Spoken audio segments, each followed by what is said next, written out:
All right, hello there. We are here in the laboratory and we're studying the skeletal system.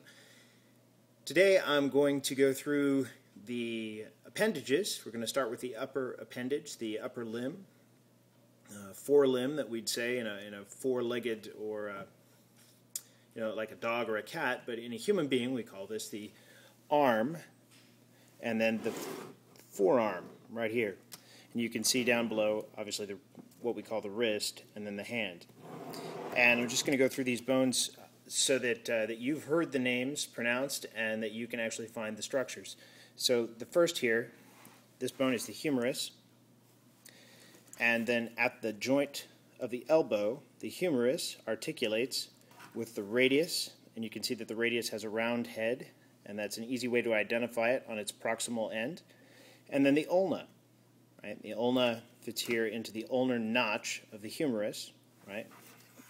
The ulnar notch of the ulna fits into the olecranon fossa of the humerus to form the elbow. Now down at this end, the way you would identify the radius is the bone that comes off on the thumb side. So you find the thumb, and this is the radius. It's a little bit wider on the distal end than the ulna. Interesting fact is that when you hit your funny bone, which oftentimes means you've struck your elbow right in here, what you're really activating is the ulnar nerve. And the ulnar nerve, when it's pinched, any nerve, when it's pinched, is activated and can send a signal that way. And it sends sort of a painful tingling signal up to your brain. Now, starting with the humerus, up at the top here, there's a rounded portion. This rounded portion fits into the glenoid cavity of the scapula, right, forming that ball and socket joint. Right, so this is the head of the humerus. And then there's 2 points of muscle insertion, a large lump here where muscles attach called the greater tubercle, and a smaller lump here on the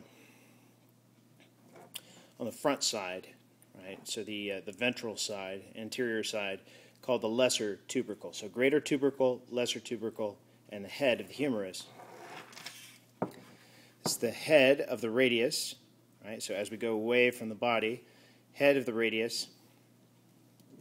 And then a structure that I'm asking you to know for lab is this rounded pulley-like structure called the trochlea, right? And that's important to us. You can see how it articulates there in the elbow. That's important to us because that term trochlea is going to come up again both in the cranial nerves and in the muscles of the eye. So those are the features of those bones you need to know and their names. We get down here, these bones that look like a bunch of little rocks here in the wrist, those are your carpals.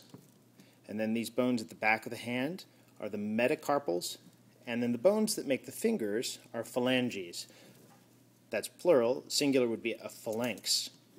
All right, so the thumb has 2 phalanges, and each finger has 3. Now, similar to that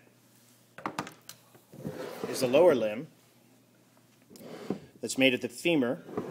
And then again, we have 2 bones, the tibia and the fibula. And down below, the tarsals, the metatarsals, and the phalanges out here that make the toes. Now, on the femur, the structures you're to learn. The head of the femur, now you recognize that this bolt here is just a feature of the artificial skeleton. The head of the femur, and then the femur actually has a long neck that the humerus lacks. And so we get sort of a flying buttress effect supporting the body. This is the part that's most likely to break when we say that older people have broken their hip. This is the part that snaps usually in old age. And of course you can prevent that by keeping your bones healthy, both through adequate exercise and a good diet, getting enough vitamins and calcium. This large lump here, you may have guessed, serves the same function as the greater tubercle or lesser tubercle in the humerus. This is called the greater trochanter of the femur, and it's on the lateral side of the femur, the outside. You can actually reach down and feel your greater trochanter from the outside of your body, right next to your left or right pocket. And then on the posterior side, so the back of the femur, where you can't feel, is a lesser trochanter. All right, so head, neck, greater trochanter, lesser trochanter. All right? And we have in any long bone, the two ends are known as the epiphyses, and the center is known as the diaphysis. So as we follow down here, looking at the back of the knee, right? So we're looking from the back side, what's known as your popliteal region. These two rounded knobs here at the base of the femur are called the condyles of the femur, right? And the one that's on the lateral side, and the way we know that is, of course, the head of the femur goes in toward the pelvis. So that makes this side the lateral side, and this side the medial side, the side between your legs. The one that's on the lateral side is known as the lateral condyle of the femur, and this is known as the medial condyle of the femur. And you may have guessed already that this is the left femur. Left and right are terms, of course, that we use referring to the individual, not our own left and right. This is the tibia, the head of the tibia, the head of the fibula, which is always on the lateral side. That'll help you. And then the tibia and the fibula, when they come down to the ankle, they articulate with a bone known as the talus. Right? This is one of the tarsals, but it has a special name, the talus.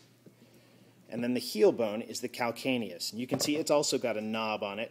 And this knob is also a point of muscle or tendon attachment. The Achilles tendon actually attaches here to the gastrocnemius and soleus muscles that you will learn later on, your calf muscles.